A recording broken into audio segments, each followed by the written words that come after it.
Em 90 segundos tu não faz nem um miojo, mas eu te ensino as matérias que tu tem até nojo. Então senta aí e começa a quebrar ATP pra ter energia, pra tua mente processar e entender que a probabilidade de você ir bem no Enem tá ligada direto aos meus raps também. Então começa com humanas, só sei que nada sei, mas sei que saí da vida e pra história eu entrei. Se o clima esquenta e tua caneta falhou, fica tranquilo, a esfera dela dilatou com calor. Eu sou flúor com oxigênio, dá pra completar, evoluir melhor que o Darwin poderia imaginar. Se tinha uma pedra no caminho, pode crer que eu já chutei absoluto no rap. Eu nasci pra ser rei, criei uma sociedade aos modelos de Durkheim. O mecanismo dela própria é que diz pra onde vai minha inspiração. Thomas Edison dizia, é 1% e o restante o trabalho que faz. Então senta o rabo aí que eu vou te ensinar. Sometimes rap is the best way to learn, rapá. Eu não compreendo, pero não puedo hacer. É só estudar e ouvir as dicas que eu dou pra você. Confere suas respostas e faz tudo com calma. Manda bem na redação, faz do fundo da alma. Esse é o tópico frasal, ainda tem argumentação. E a resposta pra você eu deixei na conclusão. Se tá nervoso, se acalma pra mandar bem. E se liga nos vídeos que eu te preparo pro Enem.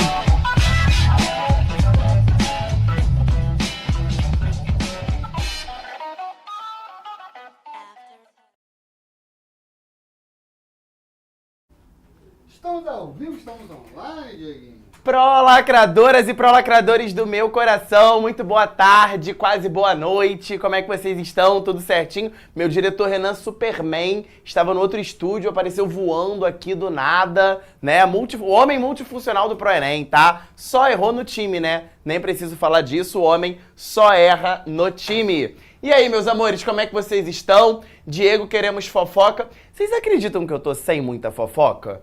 Eu não sei o que tá acontecendo, é porque a gente teve um vestibular aqui no Rio de Janeiro, falei pra vocês, né, do vestibular da UERJ, quem é do Rio acompanha mais, e aí eu trabalhei tanto esse último mês que eu perdi a noção. Eu fui ver meu afilhado, tem uma, não é tão fofoca assim, eu vou ser Dindo de novo. Eu já tenho um afilhado, né, que é o Antônio, que é aquele que eu sempre posto no Instagram, lindo, maravilhoso. O pessoal acha, é engraçado, que quando a gente vai ao shopping, quando a gente vai pra algum lugar, acham que ele é meu filho, né? Aí sempre quando a gente entra em alguma loja, fala, seu filho, que lindo. Aí quando eu começo a falar, o povo fala, não é filho não. Não é filho não. Fala, eu sou Dindo, né, do Antônio. Aí tem um outro, que é meu afilhado do coração, que é o Pedro. E agora a Júlia. Faltava uma menina, gente. Já tenho 2 afilhados meninos, faltava uma menina. Aí uma amigona minha, né, tá grávida e teve chá de revelação no sábado. Eu tava torcendo pra ser menina, porque não aguento mais. Tudo é de menino, tudo é de menino. E quando eu vou à loja, tipo de brinquedo, de roupa, eu sempre quero comprar alguma coisinha pra menina. Só que não tinha nenhuma menina pequena, nem na minha família, nem filho de amigo. E aí vai vir a Júlia, e no mesmo mês em que eu faço aniversário, né, a previsão é que a Júlia nasça em dezembro, e eu faço aniversário em dezembro. Então eu tô muito feliz. Não chega a ser uma fofoca, né, mas eu tô muito feliz, cara. Acho que criança, assim, renova o astral, né, da família, do ambiente, do ciclo de amizade. Então tô feliz a beça. Julinha, o Dindo já te ama. E agora tem a tríade, né? Antônio, que é meu afilhado oficial, Pedro, afilhado do coração, e agora a Julinha vem aí pra completar o time. Então é isso, né? Fofoca. Fofoca? Não é uma fofoca, né? Fofoca eu vou ter em julho, porque vai ter um evento aqui no Rio de Janeiro chamado Alma. Aí eu vou ter fofoca, tá? Porque aí eu vou estar com cabelinho. Aí eu tenho fofoca, tá bom? Mas, meus amores, tá tudo certo com vocês? Tudo belezinha? Espero que esteja tudo bem. Espero que você esteja aí com bastante energia, né? Não sei você, tá? Mas a impressão que eu tenho é que nesse finalzinho de primeiro semestre, tudo parece ser tão mais cansativo. Então eu quero começar essa aula hoje tocando um pouquinho, fazendo um carinho aí no seu coração, tá? Se você tá se sentindo um pouco mais cansado nessa etapa final do semestre, se você tá achando que você não tá rendendo tanto quanto você estava rendendo há 1 mês, há 2 meses, há 3 meses, cara, fica calma, sabe? Eu acho que controlar a nossa saúde mental também faz parte do processo. Com certeza, você tá dando o seu melhor e isso já é muito bom. Quando você tem a noção de que você está dando o seu melhor, isso é perfeito. Não compare o seu rendimento com o rendimento de outra pessoa. Não compare você com você de 2 meses atrás, porque é natural que o cansaço venha, tá? Então, eu quero fazer esse carinho no seu coração para que a gente possa começar a aula. Eu sei que muita gente precisava ouvir isso, né? Porque às vezes a gente vai se sentindo cansado, a gente acha que não tá tão produtivo e tá sim. Só do fato de você parar o que você tá fazendo para estudar, para entender hoje um dia inteiro, né? Uma tarde e noite repleta de conhecimentos de linguagem, de literatura, de redação, é óbvio que você tá dando o seu melhor, tá? Eu sei que às vezes falta a gente ouvir, né, um elogio. Às vezes vem muita cobrança de casa, vem muita cobrança das pessoas que estão ao nosso entorno, que não conseguem ver que um vestibulando também é um ser humano. Então fica esse beijo aí no seu coração e esse conforto, né, porque eu tenho a certeza de que você está dando um gás absurdo rumo à sua aprovação, que é o nosso sonho, como a gente combinou no início do ano. Beleza? Bom, sejam todos muito bem-vindos e muito bem-vindas. Hoje é uma aula um pouquinho diferente, né? Na semana passada, a gente finalizou os estudos literários do século XIX. A gente veio numa batida, né, de entender a configuração do romantismo, do realismo, do naturalismo, do parnasianismo e terminamos no simbolismo. Hoje, a gente vai fazer uma aula de transição.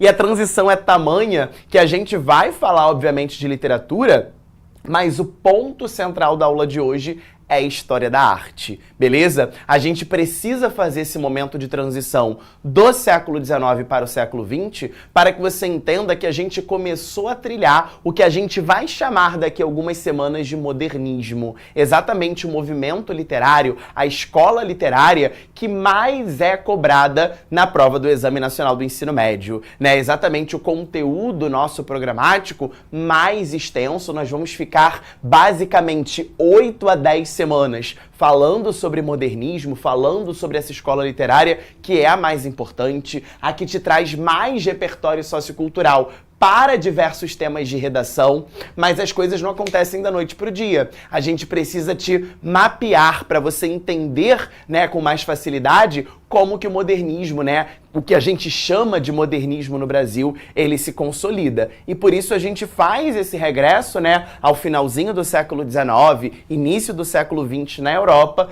para começar a trazer essas influências para o Brasil. Hoje é só um primeiro patamar vinculado, né, exatamente à história da arte, principalmente a pintura, né, para você entender como que isso foi galgando ao que a gente conhece hoje como modernismo. Então esse primeiro degrau, esse degrau zero, a gente vai chamar de impressionismo e as transições da arte europeia. Tudo bem? Como sempre, a gente vai começar a aula de hoje com uma dica de leitura. Eu sempre gosto de fomentar em você, né, o desejo pela leitura e sempre de forma bastante plural, né? A gente já conversou que ler um livro clássico de literatura, por exemplo, a gente falou muito disso em Machado de Assis, né? E também no naturalismo, realismo, naturalismo, é algo importante para a sua formação enquanto brasileiro, para a sua formação enquanto cidadão e para a sua formação enquanto vestibulando, né, concluinte do ensino médio ou pré-vestibulando. Mas há outros livros que não são considerados clássicos da nossa literatura,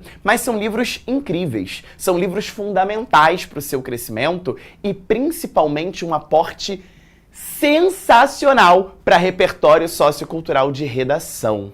E o livro que eu vou te indicar hoje, não sei se vocês conhecem. A Laura já tá dizendo ali que conhece. Deixa eu ver mais quem. A Maria Júlia falou que tem esse livro. Jean Luca falou que é um livro lindo e realmente é. Se você não tiver com tempo de fazer a leitura do Meu Pé de Laranja Lima, do José Mauro de Vasconcelos, tem um filme, né, inspirado na obra. Não é, obviamente, a mesma coisa. A gente sabe que uma produção cinematográfica, uma ficção, ela tenta se aproximar, né, de um livro como inspiração, mas não é a mesma coisa, né? A gente pode pensar, por exemplo, em Harry Potter. Quem leu Harry Potter e quem assiste ao filme do Harry Potter, claro, o filme tem toda uma magia, tem todo um encanto, mas o livro, cara, não tem como trocar por nada, né? Mas O Meu Pé de Laranja Lima, ele é um livro lindo, porém triste demais, melancólico demais. Uma vez que eu tenho um menino chamado Zezé, e ele conversa, né? Ele tem uma relação de proximidade com esse pé de laranja lima, que é uma espécie de confidente.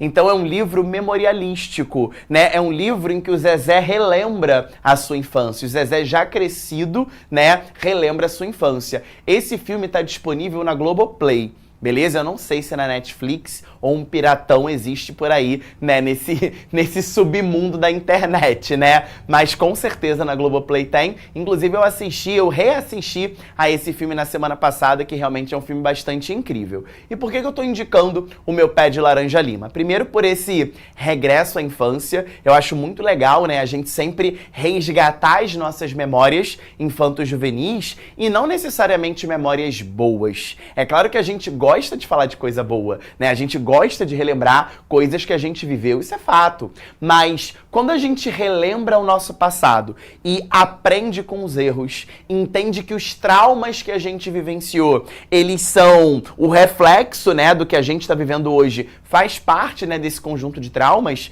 faz todo sentido para esse livro, ou para esse filme, se você quiser assistir a produção cinematográfica. Porque o Zezé, aqui a gente tem a história, né, do Meu Pé de Laranja Lima, o Zezé é um menino que sofreu demais, né, sofreu com o ambiente hostil em que ele vivia, era um menino que realmente representava ali uma parcela mais marginalizada do corpo social, e o Zezé, ele sofre constantemente violências físicas e psicológicas. Então, galera, se a gente para pensar na ideia da redação do Enem, né, qual é a ideia que o INEP tem para nossa redação, a gente sempre percebe que pega-se um grupo social, né? Ano passado, por exemplo, foi a mulher periférica, a mulher marginalizada exposta ao trabalho de cuidado. Quando a gente olha para 2 anos atrás, a gente tem exatamente a questão dos povos tradicionais, das comunidades, né, tradicionais no Brasil. Quando a gente volta 3 anos, havia lá pessoas sem documentação, sem registro civil. Então, se a gente segue, né, uma mesma linha de raciocínio, a gente sempre entende que o Enem pega uma parcela do corpo social marginalizada, periférica, em situação de pobreza, né, que sofre algum tipo de humilhação social, seja ela em qualquer nível, pode ser no nível político, no nível social, no nível econômico, beleza? E quando a gente olha que uma possibilidade muito grande para esse ano é o escopo da infância, é o escopo da adolescência, esse livro surge como um repertório sociocultural incrível, né? Uma vez que, por exemplo, digamos aqui que o tema seja o combate à violência infantil no Brasil.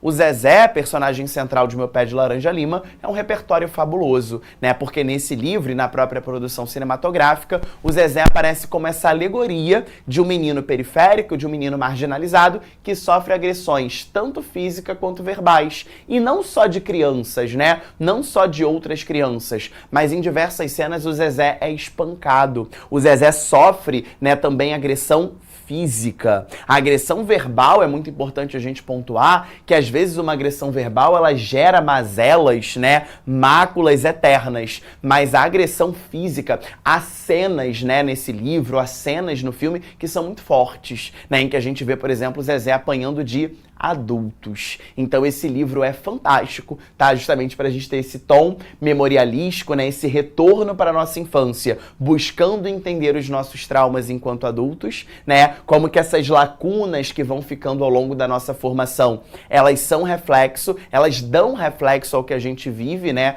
Nos dias de hoje enquanto adultos, vocês enquanto quase que sei lá, saindo da adolescência e entrando no mundo adulto, e como é que esse livro serve, portanto, para esse tema, que é uma das minhas apostas, que é a questão do combate à violência infantil no Brasil.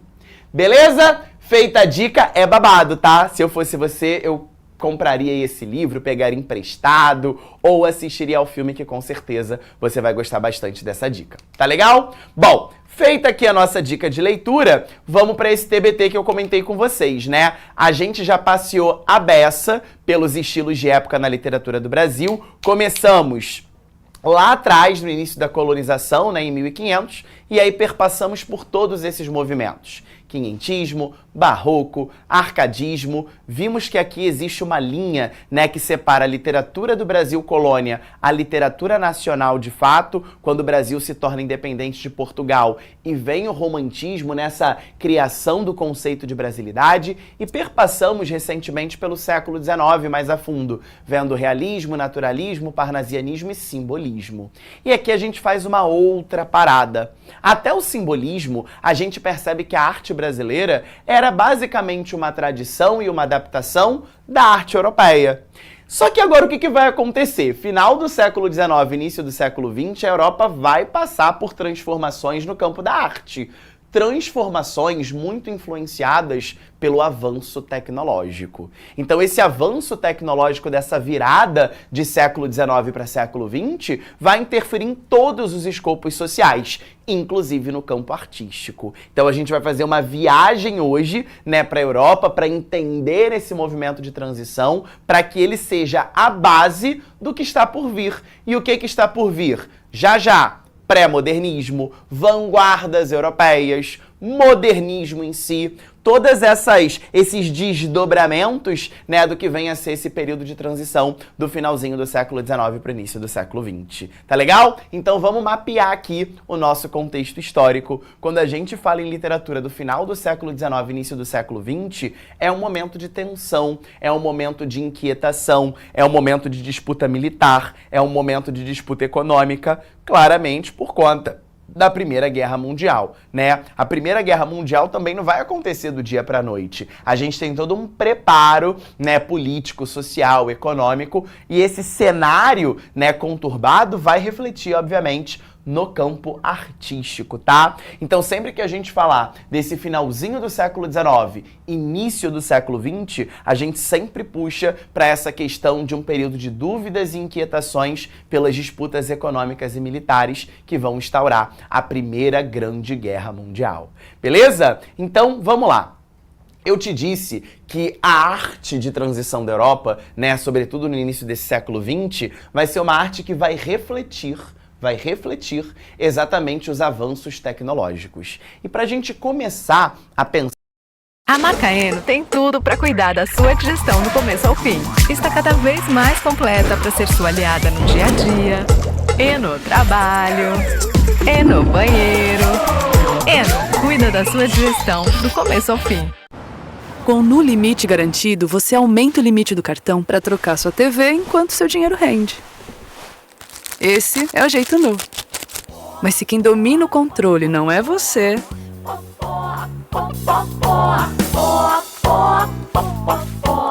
Pra isso a gente ainda não tem jeito.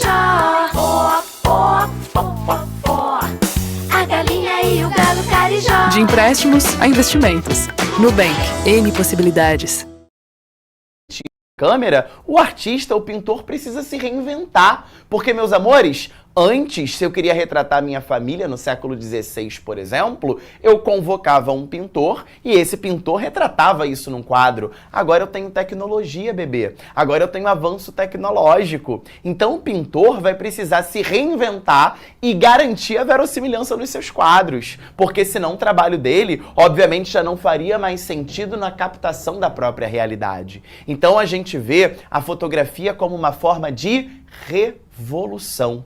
Porque a fotografia, ela vai trazer com exatidão a realidade. É a perfeição do real, é a captação do verdadeiro, é a garantia da verossimilhança. Eu saio, né, do campo de uma pintura subjetiva e começo a trazer a realidade. E é esse o pano de fundo para que a gente tenha o movimento principal que a gente vai ver na aula de hoje, que é o movimento de artes plásticas, é um movimento artístico chamado de impressionismo, beleza? É o impressionismo que vai ser o fio condutor dessa nossa aula de hoje. O que a gente pode pensar sobre o nome desse movimento pictório? Lindezas, impressionismo vem de que palavra? Impressionismo vem de impressão, certo? Então eu tenho uma impressão da realidade. Não vou dizer a você que o artista vai captar, né, o instante e fazer aquilo, né, exatamente como realidade para sua obra. Não há tanta realidade assim. Mas o próprio pintor vai ver a sua impressão da realidade.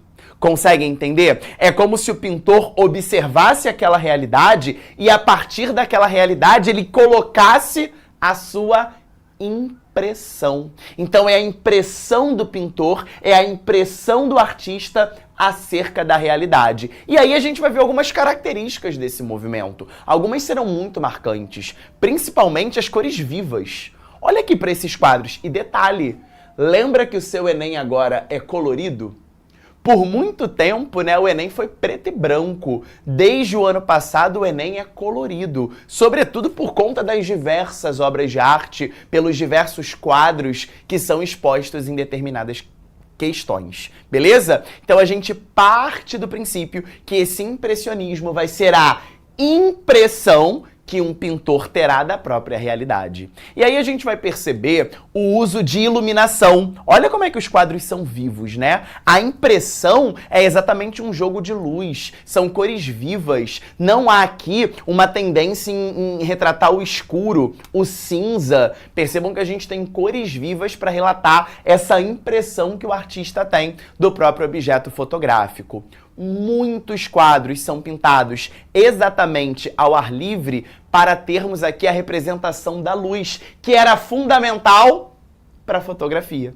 Se ligou? Veja como a história, como o contexto histórico está sempre andando de mãos dadas, né, com a arte, com a literatura. A captação do instante, vejam que parece que as árvores estão se movimentando exatamente para retratar o instante. Não necessariamente de forma real, mas a impressão que o artista tem da realidade. Beleza? Então vamos começar a organizar aqui esse rolê. Como é que a gente pode... Começa a botar aí essas características na sua folha. Sabe por quê?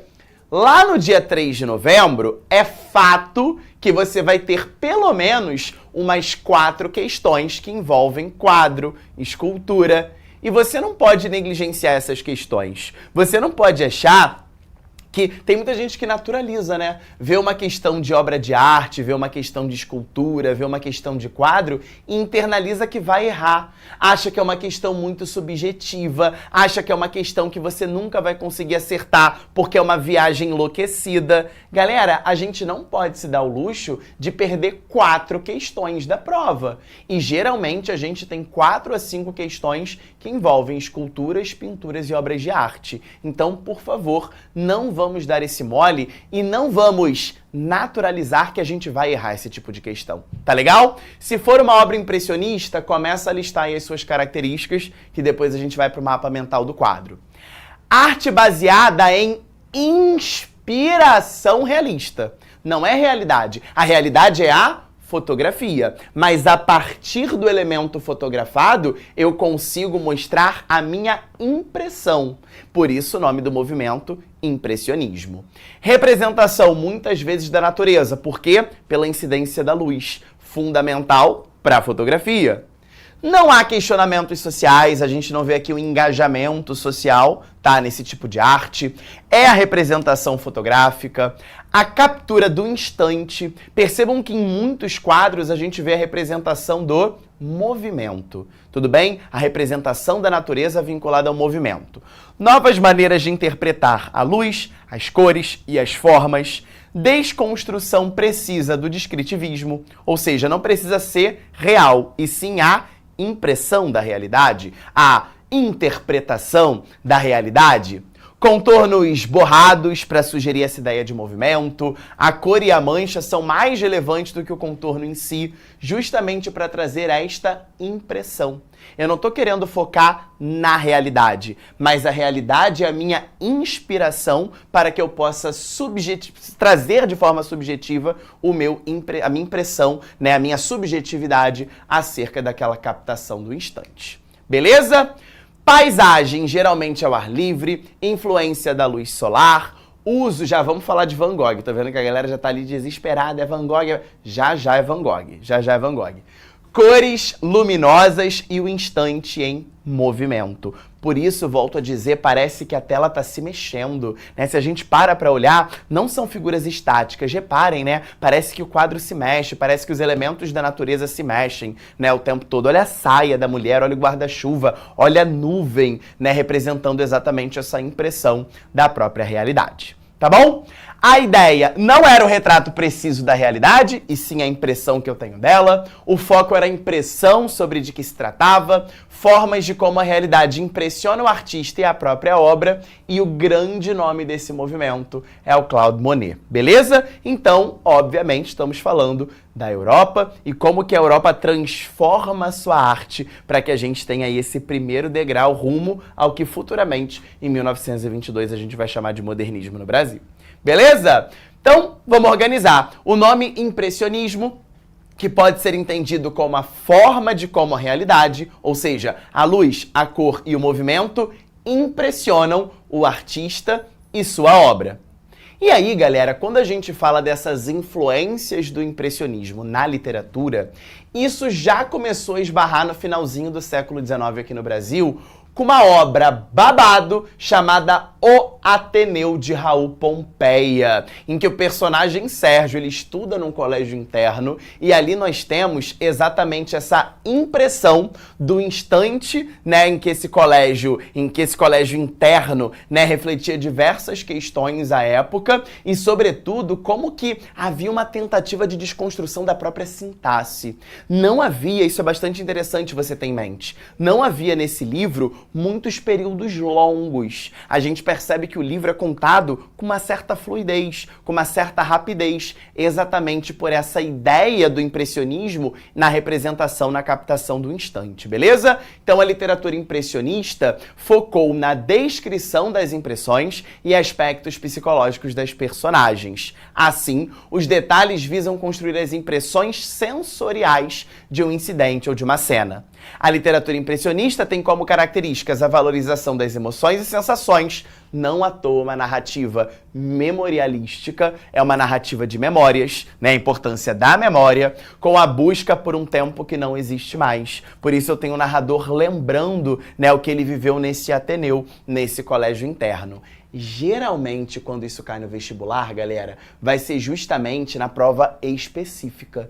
Dificilmente, né, eu não me lembro, tá, recentemente, pelo menos nos últimos 10 anos, de o Ateneu cair na prova do Enem, por exemplo, tá? Mas a gente tem exatamente uma correlação dessa obra com vestibulares específicos. Então, se lá no final do ano você for fazer alguma prova específica de literatura, de língua portuguesa, fica ligado, porque muitas vezes a gente vê essa influência do impressionismo em como que a sintaxe do livro, né, a estruturação dos períodos acaba ficando mais rápida. A gente não tem períodos longos, a gente tem períodos mais curtinhos, justamente nessa fragmentação, nessa captação do instante em que essas memórias são trazidas para o presente. Beleza? Bom, esse impressionismo, obviamente, vai trazer desdobramentos. E os 4 principais são neoimpressionismo, pós-impressionismo, fauvismo e art nouveau.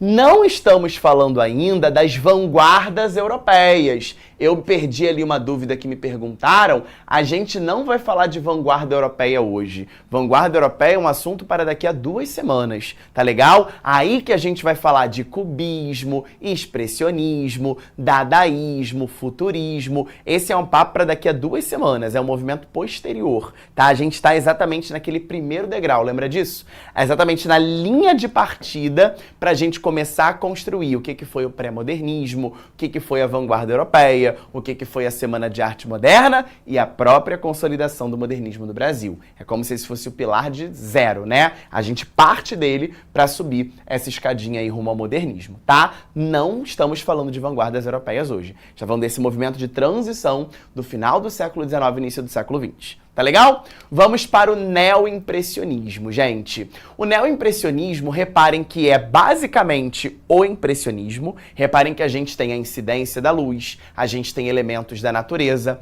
mas a técnica utilizada é uma técnica de pontilhismo. Não sei se você está conseguindo ver aí da sua tela, do seu celular ou do seu computador, que um quadro neoimpressionista, ele é todo cheio de pontilhadinho. Não sei se você está conseguindo ter essa impressão, né? Mas a ideia é que não há uma pintura, né, em movimento como a gente viu no impressionismo. A diferença é que esse novo impressionismo usa essa técnica do pontilhado. Então o modelo artístico estabelece o princípio de decompor as formas sobre a tela. Daí essa ideia de desestruturar, né, uma imagem real e pontilhar essa imagem real, vinculada a essa fragmentação que vai ser típica, né, inclusive de inspiração para as vanguardas europeias, separando-as em pequenos pontos ou pinceladas de cor pura. A intenção é que o espectador reconstitua tais formas em sua visão. Então olha que interessante, né? Eu faço um quadro todo pontilhado, o nome dessa técnica é pontilismo, em que a gente percebe uma figura quase que fragmentada. E cabe a você, enquanto receptor dessa obra, cabe a você, enquanto apreciador dessa obra, reconstruí-la, refragmentá-la, né? Colocá-la em outras visões. Isso aqui, inclusive, vai servir de inspiração para o cubismo de Pablo Picasso, né? Como é que eu tenho, em formas geométricas, não uma única forma de você ver exatamente uma realidade, mas como que a realidade, a mesma realidade, né, pode se mostrar de forma plural em diversos sentidos. Beleza?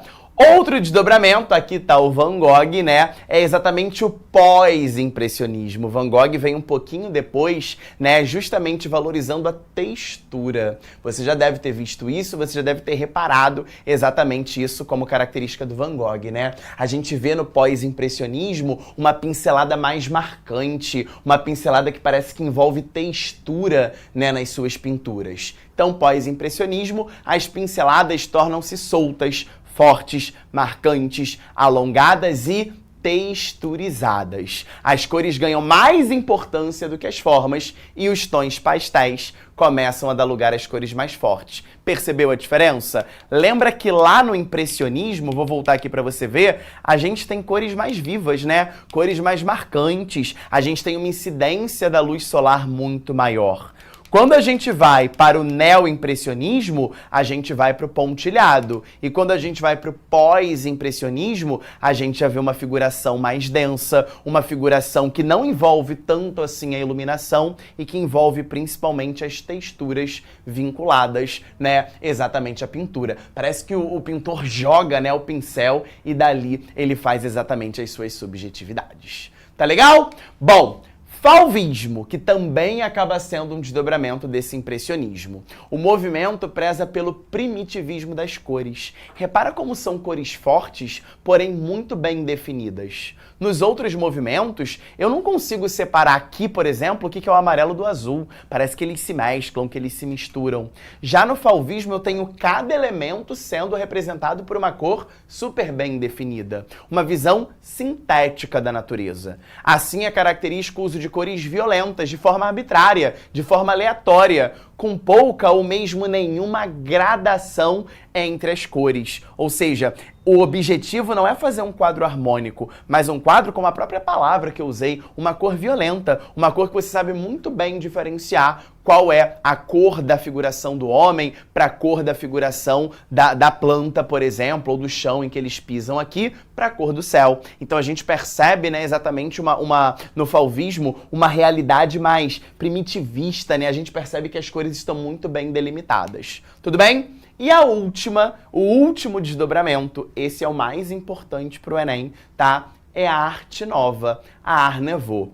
Gente, o nome está em francês, né? A tradução arte nova, ela não vai ser uma figuração de quadros majoritariamente, mas principalmente o uso de tapeçarias, o uso de vidros, o uso de madeiras em ambientes, em objetos decorativos, beleza? É uma arte nova de decoração. É uma arte que, inclusive, vai acompanhar a própria ideia da burguesia. Uma classe que vai querer ver representada nos seus objetos de arte o avanço tecnológico. Olha como é que o contexto, né, de avanço tecnológico do início do século XX está muito associado a essa nova arte, né? Então a gente tem tapeçaria, abajur, objetos de escultura, de artes gráficas, de cerâmica, de madeira, justamente para representar esse avanço no trato com materiais e, sobretudo, para representar a decoração de uma arte tipicamente burguesa. Então a arte nova é um estilo artístico modernista, e a gente já está falando de um certo modernismo na Europa, uma arte nova,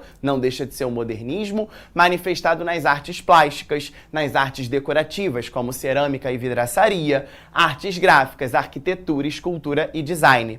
Ela é marcada pelo uso de materiais como madeira, vidro, ferro, cimento, e seu estilo foi muito utilizado na arquitetura, nas ilustrações, nas decorações e nos móveis. Então é uma arte decorativa essencialmente burguesa que acompanha a evolução da tecnologia. Beleza? É um estilo que adere à lógica industrial, né? Eu tô acompanhando exatamente, né, essa valorização da própria tecnologia, do próprio fazer artístico, de produção, utilizando-se por vezes da produção em série, como no caso das artes gráficas voltadas para cartazes e propagandas. Aqui o Enem curte a beça. Aqui o Enem curte a beça. Como que uma propaganda, né, tirada em várias cópias, ela se inspira nessa arte nova, nesse Art Nouveau, justamente como objeto quase que de decoração. Tenho certeza de que você já foi a algum bar, você já foi a algum pub, você já foi a algum lugar, né, em que você já viu alguma obra inspirada em Art Nouveau. Geralmente aparece pra gente em pubs, né? Aqui no Rio é muito comum. Você vê um pub que tem um cartaz, né, um mural inspirado na arte nova. Beleza? E aí sim, a gente tem esse primeiro degrau, hoje, dessa arte de transição, para que nas próximas 4 semanas... Gente, babado, confusão e gritaria. Agora a gente tá vendo o Enem, hein? Agora a gente tá vendo o Enem. 4 passos que vão ser dados a partir dessa aula de hoje. Por isso que o nome que eu coloquei para a aula de hoje foi transição. A gente sai do século XIX e começa a ver que a tecnologia vai interferir na arte. É a fotografia, é a cerâmica, é o avanço tecnológico. Então todos esses movimentos vinculados ao impressionismo e aos seus desdobramentos são fundamentais para que a gente possa entender as nossas 4 próximas aulas. Semana que vem, falando sobre o pré-modernismo, na próxima, vanguardas europeias, daqui a 3 semanas, Semana de Arte Moderna, e findando aí essa escala, começando a ver o próprio movimento modernista. Beleza? Meu diretor, vamos ver nosso mapa mental da aula de hoje, por gentileza. Vou dar uma saidinha daqui para você tirar o seu printzão. Tira aí o seu print lindo e maravilhoso. Beleza? Tira o seu print maravilhoso e vamos ver as informações que não podem faltar. O impressionismo, como eu te disse, é o fio condutor, mas a gente está chamando isso de transição da arte europeia. Finalzinho do século XIX, início do século XX. Um pré-Primeira Guerra Mundial. O que a gente entendeu do impressionismo hoje? Representação da natureza, inspiração fotográfica, captura do instante, do movimento, impressão da luz, cores vivas, paisagem ao ar livre e a realidade impressionando a obra do autor. É como se o autor mostrasse a impressão que ele tem da própria realidade. Isso gera exatamente uma influência no livro do Raul Pompeia chamado O Ateneu, que é o colégio interno lá do final do século XIX. Desdobramentos do impressionismo. Neoimpressionismo, lembra da técnica do pontilismo, da fragmentação daquela pintura. O pós-impressionismo, que a galera falou aí do Van Gogh, faz total sentido, nessa arte de textura, nessa arte mais fluida, já trazendo à tona não mais essas cores vinculadas a cores vivas e luminosas, mas já uma atmosfera mais de reflexão, mais de um universo quase que onírico, né? Quase que retratando ali subjetividades simbolistas. Beleza?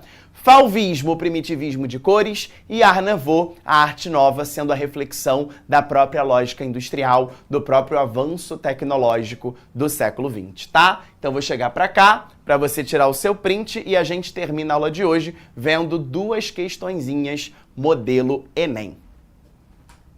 Agora, antes de falar, eu queria só conversar ali com a Flávia. Não, desculpa, Flávio. O Flavinho, ele tá na nossa plataforma do Pro, tá? O Flavinho pergunta o seguinte, Flávio de Souza Rezende. Querido, boa noite pra você e um beijo grande. Ele diz assim, ó, tem um pouco de naturalismo?